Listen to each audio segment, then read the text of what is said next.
Aê, Flávio, boa noite. Tudo bem? Tudo ótimo. Um prazer estar aqui, viu? É um grande prazer o nosso canal. A primeira vez que um homem está participando Ah, que desde que a gente beleza. inaugurou. Ainda É bem muito que, bom. ainda bem que é um homem que tem uma visão e uma alma feminina, né? Ótimo, eu vi, realmente tem. Foi por isso que nós tivemos o prazer mesmo. Pensei muito em te convidar. Eu achei lindo que imediatamente você respondeu, aceitou, sabe? E aí, Imagina. Flávio, é, se apresenta aí para a turma. Eu sou um pobre mortal, não sou melhor do que ninguém. Eu comecei a usar as redes sociais em 2010 e eu disse, olha, se é para usar isso aqui, vamos usar para o bem, né? Vamos tentar ajudar as pessoas. E de lá para cá eu venho falando sobre diversas coisas. Em 2016 eu comecei a falar sobre comportamento humano. Aí eu entrei no Instagram em 2016. Em 2022 eu acabei viralizando um vídeo na rede vizinha que me trouxe muitos seguidores aqui. Agora estamos aí quase 1.200.000 seguidores aqui no Instagram, falando todos os dias sobre o comportamento humano. Além disso, eu sou palestrante do palestrante motivacional, né? Sempre na área do comportamento humano. Sou escritor, tenho 8 livros escritos e eu faço mentorias particulares, né? Entre outras coisas, dou treinamento de atendimento ao cliente, para as empresas, enfim. Então, é isso. A grande força mesmo, ou talvez o que as pessoas mais reconheçam em mim, são as mensagens diárias aí que eu posto desde 2010, sem falhar nenhum dia, viu? Maravilha, maravilha. Você se define como alguém que é apaixonado por desafios, né? Uhum. Qual foi o maior desafio da sua vida que mudou quem você é hoje? O maior desafio da minha vida foi aceitar o chamado, né, para ser uma pessoa que dedicaria a vida para o serviço. Você abre mão de tudo, né?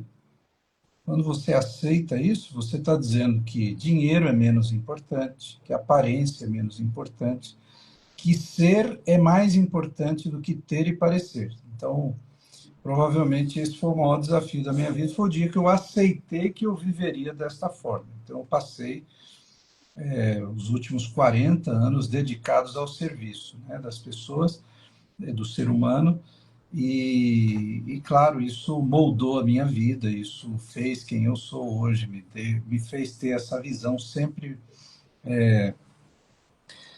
olhando para as pessoas, né, e o que fazer para ajudar as pessoas a terem uma vida melhor. Então, hoje eu faço, por exemplo, as minhas mentorias, E, e a coisa que eu mais fico feliz é quando eu tenho que dizer para a pessoa, olha, não vai precisar de outra mentoria, uma só ou duas já resolveu o problema. Por quê? Porque eu quero ver realmente as pessoas solucionando os problemas que elas estão enfrentando. Então, esse aliado ao fato de que quando você aceita trabalhar assim com propósito, e o propósito de servir, você tem que se preparar, porque tem muita gente que não quer ajuda, tá? Então, isso é muito difícil, porque você está disponível para ajudar, mas você descobre logo no início, quando eu comecei, eu descobri que muita gente não queria ajuda. E você chega para ajudar e a pessoa diz, quem pediu a sua ajuda? Então, eu tive que aprender cedo na vida que a gente só pode ajudar quem quer ajuda. Então, nessa missão de servir, esse talvez tenha sido o maior desafio. Sim, e muitas vezes as pessoas até querem ajuda, mas ou elas acham que não merecem, ou elas não estão preparadas para a mudança, o comodismo, né? E aí, no decorrer, pode ser que. Eu já me deparei com pessoas assim, então eu até escrevi um personagem nesse sentido. Na verdade, Soraya, as pessoas elas dizem muitas vezes que querem da boca para fora, mas E o pessoal está perguntando lá no meu canal onde que é a live. Eu falei que eu sou convidado, não estou fazendo a live. Eu até entrei lá numa livezinha para explicar e coloquei lá no Stories que eu sou convidado seu, né? E aí eu não consigo falar com as pessoas, mas enfim, deixa elas lá e tá todo mundo perguntando, cadê a live? Cadê a live? Se tivesse feito lá, Olha, tinha umas 300 pessoas lá, mas vamos lá. é porque eles estão procurando o seu canal, né? O canal, eles Já não aconteceu perceberam, isso. Eu não perceberam, expliquei nas redes vizinhas, mas eles não perceberam que eu sou convidado aqui. Mas olha, muita gente fala que quer ajuda da boca para fora, mas elas não querem pagar o preço para realmente receber ajuda. Porque não é fácil. Você mudar não é fácil. As pessoas querem fórmulas mágicas. Elas querem soluções fáceis, como se você apertasse um botão e resolvesse. E não é assim que funciona. Então, o desafio, quando você quer ajudar alguém, é fazer a pessoa, primeiro, entender e descobrir o que é que ele precisa. E quando ele descobre o que ele precisa, aí é fazer ele querer aquilo que ele precisa. Porque tem gente que quer o que não precisa e tem gente que precisa, mas não quer. E quando é assim, ninguém pode ajudar, né? Tá bom? Mas se a quando a pessoa não pessoa. tiver um propósito, né? É, exatamente. Ela precisa ter um propósito, ela precisa saber qual é a necessidade dela e precisa querer aquilo que vai ajudar a resolver a necessidade dela. Certeza. Maravilha, é isso aí. Então, o chamado, né? Você abraçou o chamado, investiu e está de braços abertos para quem queira ser ajudado. Mas muitas vezes, através das redes sociais, a gente ajuda um leitor, ou através das redes sociais a gente nem sabe que está sendo ajudado e de repente a mensagem foi para aquela pessoa. Muitas vezes as pessoas não estão preparadas, né, para receber uma certa mensagem, mas aquilo fica embutido, viu? Aquilo fica lá no subconsciente que eu acho que uma hora vai usar. Olha, em mais de 60 países de atuação, certo? Sim, Qual experiência mais impactou sua visão sobre comportamento humano e liderança? comportamento humano e liderança. Olha, eu estive em países muito diferentes, tá? Por exemplo, eu conheço 10 países comunistas, onde eu vi as pessoas assim muito passivas, né? Esperando as coisas acontecerem, porque não existe meritocracia. Então, elas ficam esperando. Elas esperam a cota de comida, a cota, o dinheirinho do mês. Elas têm aquele trabalho, mas não é um trabalho que elas fazem com vontade. Então, você vê que isso molda o comportamento das pessoas. Tem lugares que incentiva, né? Onde a pessoa faz mais, ganha mais, mesmo dentro de uma visão comunista. Mas é muito. Você não vê brilho nos olhos na vida dessas pessoas. Então, por exemplo, eu passei um mês em Cuba e conversei com muita gente. Então, você vê brilho nos olhos por projetos que não tem nada a ver com o trabalho do dia a dia ou com fazer algo para que as pessoas possam ter uma vida melhor que não seja algo que ela acredita. Então, se ela acredita, por exemplo, numa fé, numa religião, ela vai trabalhar com toda a dedicação para tratar de fazer as pessoas aceitarem aquilo. Do contrário, aquilo que. Porque você entra num ambiente desse, e estou sendo específico, num lugar que me chamou muito a atenção, porque eu levei dias para entender aquilo, é um país que parou em 1959. 1959 parou tudo. Então, os carros são de antes de 1959, as casas são todas muito precárias, né? Porque as pessoas ganham uma miséria, não dá para fazer nada. Então, você não vê lojas, você não vê lojas de eletrodoméstico, é raro você ver um restaurante, tem lugares para comer, e tal, mas não. Então, aquilo me impactou, né? Eu falei, puxa, vai levar gerações para mudar esse comportamento das pessoas, de que vale a pena a gente investir, né? De que vale a pena a gente ter um propósito na vida, né? Então, a gente que trabalha por propósito, você sofre quando você vê. Eu sempre digo aqui, né? que no Brasil a gente tem esse projeto assistencial, né, de entregar para as pessoas uma quantidade de dinheiro por mês. Eu não vou ficar falando aqui o que é, mas eu digo, isso não, a pessoa não quer trabalhar hoje, elas não querem trabalhar, elas estão satisfeitas com aquilo, e as pessoas vão perdendo um propósito de vida. E uma pessoa que perde propósito, ela perde a razão de viver. Por quê? Porque ela não tem orgulho para deixar para os filhos não olham para a pessoa e dizem, então, meu pai faz isso, a minha mãe faz isso. Ficam duas pessoas dentro de casa, às vezes, sem fazer nada, e isso vai perpetuando gerações sem propósito. Então, o que mais me chamou a atenção foi visitar diferentes lugares no mundo e perceber como é que as pessoas agem de forma diferente de acordo com o entorno, de acordo com a cultura, de acordo com a filosofia de vida, com a política, com a religião também, como aquilo vai impactando. Então, eu visitei mais de 10 países na Ásia, por exemplo, países como a Tailândia, que é uma cultura pura, não é híbrida, não teve colonização de algum outro país, como tem na Índia, que a Inglaterra foi, etc. Lá não, lá é uma cultura pura. Então a língua é só o tailandês. Então a comida não tem influência de fora, óbvio que com a quantidade de turismo, né? A religião é o budismo. Então eles têm muitos aspectos bonitos da cultura que você vê que vão se perpetuando de geração em geração. Eu esqueci o meu celular, por exemplo, em cima de uma montanha de roupas numa loja, e eu voltei meia hora depois, o celular estava lá. Maravilha, É uma gente. coisa difícil de você imaginar que isso possa acontecer, e eu acho até que foi um pouco de sorte, porque com tantos turistas, né, isso poderia não acontecer, mas você estava lá meio escondido, eu sabia onde estava, eu sei que eu cheguei lá e estava lá, mas eu já fui esperando não encontrar. Mas visitando países, você descobre uma coisa, que você não precisa ser rico para ser feliz.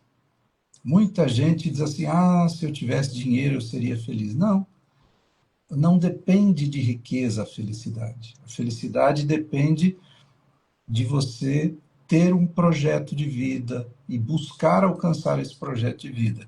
Então você vai na Bolívia, eu morei 7 anos na Bolívia, por exemplo, e você vai lá no altiplano, não tem água, as pessoas tomam poucas vezes banho no ano. Por quê? Porque não tem água encanada, não tem chuveiro elétrico, não tem nem lenha para eles poderem fazer a comida deles. Então eles usam o quê? As fezes das lhamas para fazer fogo. Não tem lenha, simples, não tem lenha. Tem os matinhos baixinhos, é a vegetação do altiplano. Então, eles criam lhamas, eles criam alpaca, eles criam ovelhas e eles usam os excrementos para poder fazer fogo. E eles vivem em casas muito simples, mas você vai conversar e descobre que as pessoas são felizes. Aí você Sabe fala, que eu tenho um felicidade não canal. depende de luxo, não depende de roupa chique, não depende de bolsa cara, não depende de ter carro. Você vê as crianças brincando, felizes. Aí você fala, mas eles não têm acesso a outras coisas da cultura? Perdão, só agora que chegou o seu áudio. Fala, querido. Não, não.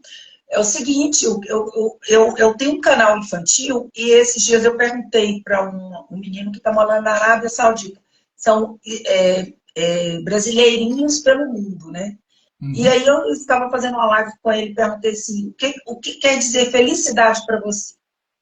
Aí ele falou assim, eu vim conhecer a felicidade, tia, aqui na Arábia. Eu falei, por quê? Assim, porque nem todo mundo tem tudo igual a gente tem no Brasil. Aqui não pode comer carne de porco, que é que você falar, né? Dar banho em elefante, mas todo mundo é mais feliz do que o brasileiro. Aí eu achei a frase assim, dele assim, tão simples, mas tão profunda, que a nossa felicidade ela não depende do amanhã, ela depende do hoje, daquele momento. É o acordar de manhã, né? Ter aquele propósito e ir construindo sonhos. Não é o chegar, é o percurso. Eu fui fazer Encontrar os um. desafios. Sabe que eu fui fazer um documentário em Ruanda. Ruanda é o país do genocídio de 94, ano 1994. Aconteceu a guerra étnica entre os Hutus e os Tutsis em Ruanda, né? E eu passei lá quase um mês, 3 semanas, fazendo um documentário. E eu falei algumas vezes, no meio do nada, para grupos de pessoas. E a coisa assim, mais interessante que acontecia era ver as crianças chegando para poder ouvir a palestra que eu estava dando, por exemplo. Todo mundo tira o chinelo, por mais que seja embaixo de uma árvore, eles tiram o chinelo e se assentam, deixam o Sinal de chinelo do respeito. lado de fora, demonstrando respeito. Eu fiquei tão impressionado. Eu tenho um amigo brasileiro que me convidou para fazer esse documentário. Eu falei: o que você acha da gente comprar umas besteirinhas e dar de presente para essas crianças? Falar para eles irem na sua casa, a gente compra umas bolachas, um suco e faz uma festinha para eles. Que lindo. Nós anunciamos, marcamos assim para 4 da tarde, isso era 1 hora da tarde mais ou menos, e fomos de carro para a casa dele. E o pessoal sabia onde era, porque ficava um centro humanitário lá onde ele morava. Em Soraya, apareceram mais de 80 crianças. Oh, meu Deus, que coisa Aí a linda. gente foi para o pátio da casa dele, eles deixaram todos os chinelos do lado de fora, e a hora que eu olhei aquilo, aquela montanha de chinelo, eu falei: deixa eu organizar esses chinelos. Eu fui colocando eles em pares, tinham muitos parecidos e tal. Eu gastei 1 hora mais ou menos para colocando Imagina. aquilo em pares, né? Depois eu tirei uma foto daquele chão cheio de Ai, chinelos. querida. Eu falei: imagina a hora deles saírem, essa bagunça de chinelo, como é que vai ser, Tadinho. né? Mas a gente deu um suquinho, uma bolacha e uma besteira. Tem que falar que foi uma besteira. Eu queria que você visse a felicidade dessas Mas, crianças. Depois eu falei: vamos levar esses menorzinhos para casa de carro. Tinha uma dessas furgão, assim, né? Um carro da Toyota, cheio de espaço atrás. E nós colocamos 28 crianças dentro. ai, Aí eu perguntei para alguém lá que podia traduzir para o Kinyarwanda, que é a língua oficial, e falei: quem aqui já andou de carro? Dos 28, só 2 haviam entrado num oh, carro meu na Deus. vida. E aí você olha, eles estão sorrindo bonito, eles têm os dentes eles têm os dentes na boca, eles não comem açúcar, não tem doce para vender, não tem pirulito, não tem bala. Eles comem comida saudável. É difícil a situação para alguns, eles andam 5, 10 quilômetros para buscar água, muitos daquelas pessoas. Então você olha, eu cheguei a fazer um post sobre isso, falei: gente, o meu filho fez um documentário, um vídeo documentário, foi o TCC dele, mostrando como é a vida de pessoas que ganham menos de US$ 1 por dia na América Latina. São 170 milhões de pessoas na América Latina que ganham menos de US$ 1. E você fala assim: puxa, como é a vida dessas pessoas? E ele foi morar 2 meses com essas pessoas que ganham menos de US$ 1, e ele ligava a câmera a hora que eles acordavam, desligava a hora que eles dormiam, mostrando onde eles moram, que tipo de comida eles comem, que tipo de água eles bebem, que tipo de água eles têm acesso e que tipo de trabalho.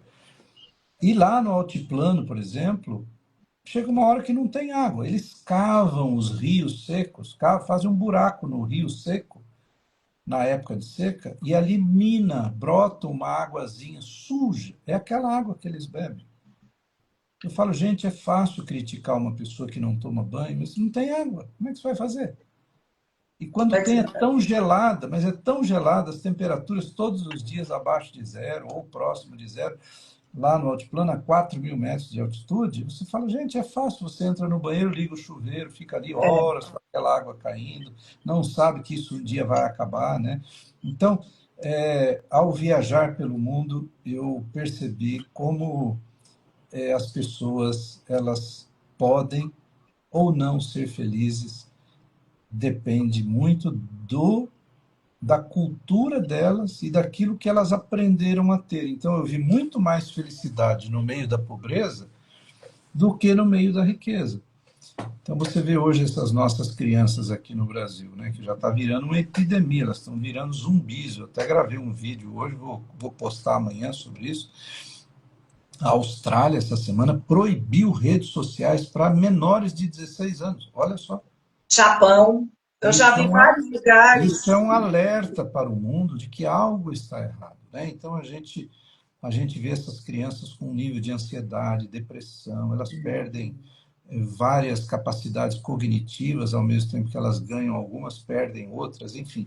Então, ao viajar pelo mundo, eu me deparei com pessoas simples, muito felizes, tem pessoas simples, muito tristes, mas o que chama atenção sempre é quando a pessoa ela tem um propósito de vida e um objetivo, ela encontra a felicidade de maneira mais fácil do que aquele que não tem. Então é Sim, fácil você ver alguém que se destaca. Ele fala assim, não, eu vou com certeza. fazer isso, vou lutar por isso. Por isso que você mencionou ali, um apaixonado por desafios, né? Eu sempre fui assim. Os lugares que eu mais aprendi foram os lugares mais simples. Eu Eu, conheço países de primeiro mundo e os países de terceiro mundo super eu subdesenvolvidos, também, né? E com o que você certeza. descobre é isso, é que as pessoas, não existe uma condição para ter felicidade, existe uma condição para ter uma melhor qualidade de vida, e depende sim de políticas, depende da própria vontade da pessoa, enfim, da criação que ela teve. Então, eu assisto aquele filme, por exemplo, O Menino que Inventou o Vento, que Nossa, descobriu o achei vento. linda, Não, eu adorei. é um lugar que não tem nada, mas ele era um inquieto, era mal, inclusive mal interpretado. É, E é um país na África. Então, você percebe que a gente não pode achar que é melhor do que os outros porque a gente tem uma condição melhor. Essa talvez seja a maior lição de vida que eu aprendi. Ninguém é melhor do que ninguém. E quando a gente diz eu sou melhor do que você, eu já estou lá embaixo no nível de grandeza já. Porque a própria Bíblia diz que se você quer, é mais importante você servir do que ser servido, né? Então, quando a gente vive assim, a gente parece que a gente encontra um caminho mais fácil para a felicidade. E aí sim, eu comprovo isso em cada lugar que eu com vou certeza. comprovando que as pessoas Tem, que têm projetos, que têm propósito, elas são mais felizes. tem um episódio da Bíblia que Jesus, ele vai, acho que na casa de Lázaro, dos parentes, Réveillon, aí eles levam os pratinhos para a festa, aí a Maria, né, mãe de Jesus, e ele fala assim, você já reparou, meu filho, que nos lugares mais simples tem mais alegria? Eu achei tão interessante aquela parte, porque eu vi no filme, né, The Shows, aí eu fui olhar na Bíblia essa parte. Eu achei Uhum. muito interessante, porque eu sempre falo isso. Tem lugares que eu chego, que eu dou, eu tenho aquele sorriso do meu íntimo feliz. Tem lugares, muitas vezes, até sofisticado demais e tal, que eu não consigo. Eu não vejo ninguém sorrindo, não tem aquela alegria, sabe? Então, assim, de alma. Ô, Flávio, Uma das como coisas que nasceu? chama, uma das coisas que chama atenção é que é na hora de comer. Então, muitos lugares que eu já comi no mundo, você come com as mãos. Não tem prato, não tem. A gente que inventou prato e garfo. Então, a comida está ali. Então, todo mundo fica ali, espera, aguarda. Existe até uma hierarquia em alguns lugares, que o mais importante se serve primeiro. Eu fico muito incomodado com isso, né? Porque... Mas eu entendo eles. Então, eles Cultura. vêm e querem te dar a maior quantidade de comida, e se você não aceita, parece que você está desfazendo, né?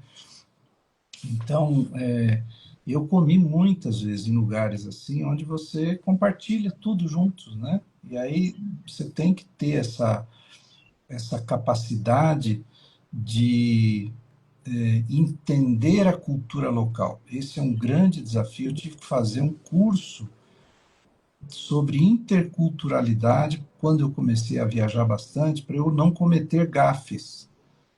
Porque cada lugar tem a sua forma de expressões, de o que você pode falar, o que você não pode falar. Em alguns lugares você não pode olhar para uma mulher, um homem não pode olhar para uma mulher, não pode tocar nela de jeito nenhum nas culturas islâmicas.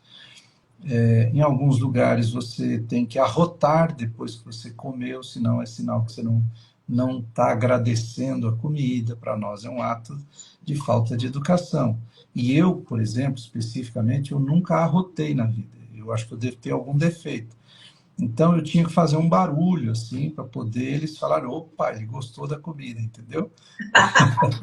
Então Interessante. tem muitas É curiosidades, muito né, mágico isso, né? que você É vive muito e você mágico. vê ali todo mundo feliz, sorrindo, compartilhando daquele momento. Você fala assim, pronto, isso É aqui muito mágico. é tão simples ser feliz. A gente que É complica tão as coisas. simples. Eu acabei interrompendo a sua pergunta, desculpa, Não, tá? não, é simples porque a felicidade ela não está no externo, né? Ela está dentro da gente. Se você está fazendo aquilo tudo, mas não está conseguindo ser feliz por dentro. Esses dias o meu neto de 5 anos perguntou, vovó, você fala feliz, feliz, feliz? O que é feliz?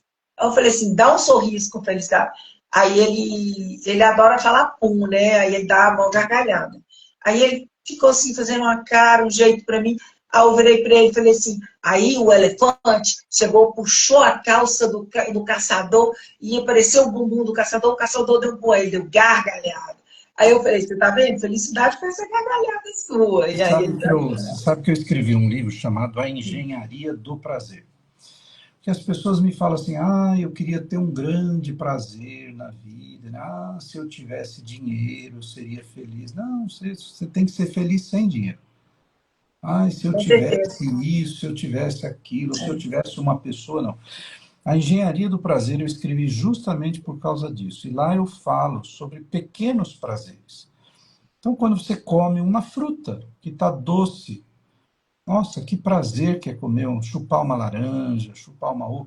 Então você vai somando esses pequenos prazeres na área física, mental, quando você lê um livro, quando você assiste um filme, aquilo te dá prazer, ou quando você vê uma imagem, na área emocional e na área espiritual também. Então, os pequenos prazeres da vida é que fazem com que a sua vida seja uma vida de prazer. Sim. Prazer no Aquele, sentido de aquele felicidade, né? que eu ia fazer para você é o seguinte: como nasceu o propósito de transformar a vida por meio de desenvolvimento humano? Eu acho que você já respondeu isso aí.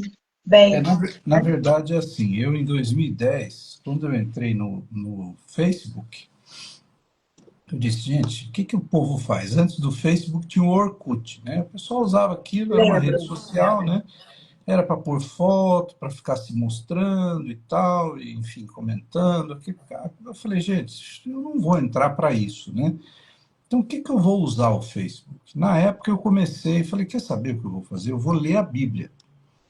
Aí eu tô lendo. eu comecei a ler Gênesis 1, 2, 3, 4. E eu levei 3 anos e meio, um capítulo por dia, e eu ia comentando no Facebook todos os dias. Foram 3 anos e meio, mais de 1000 dias para ler todos os capítulos da Bíblia. Então, quando terminou Apocalipse 22, acabou a primeira leitura, então eu passei esses mais de 3 anos e meio só falando isso. Eu fazia um comentário por dia. Quando terminou, eu falei, peraí, o que eu vou fazer agora? Eu vou fazer de novo, só que agora eu vou fazer em vídeo. Aí eu comecei a gravar um capítulo da Bíblia, mais 3 anos e meio. Então foram 7 anos nas redes sociais, só comentando um capítulo da Bíblia por dia, em ordem cronológica, ou na ordem como eles foram escritos, como eles estão colocados na Bíblia, não na ordem que eles foram escritos. Mas, enfim, quando eu terminei, eu falei, e agora? O que que eu vou fazer? Agora eu vou começar a falar de comportamento humano. E aí comecei em 2016, 2017, na verdade. 2016 eu tinha entrado no Instagram. E aí comecei a falar, ter frases curtas. Depois eu comecei a colocar textos maiores, até chegar nesse formato. Em 2019 eu comecei a gravar em vídeos assuntos do comportamento humano. 2022 viralizou e, enfim, estou até hoje nesse formato. Então, eu coloco sempre, todos os dias, em todas as redes, o mesmo vídeo, no mesmo formato. Eu gasto mais tempo escrevendo ou escolhendo uma foto para fazer a postagem do que gravando, que eu gravo em 1 minuto e pouquinho. E depois eu gasto todos os dias de manhã, eu invisto um tempo para publicar em todas as redes. Isso é sempre de madrugada, é a hora que eu acordo. Hoje, por exemplo, eu acordei tarde, eu não Eu não ponho despertador, eu acordo a hora que eu acordar. E aí hoje eu acordei quase 7 da manhã. E aí eu postei, já estava todo mundo, cadê que eu estou querendo sair de casa e ainda não chegou o vídeo. Então tem essa cobrança aí. Mas enfim, então começou assim, 2017 foi como eu comecei a falar do comportamento humano, mas eu já tratava do comportamento humano desde sempre, né? Eu sempre cuidei de pessoas e tratei de pessoas, então é isso. Pessoas ensinam pessoas. E a sua formação acadêmica, você é psicólogo? Não, não sou psicólogo, nem psiquiatra, eu sou teólogo.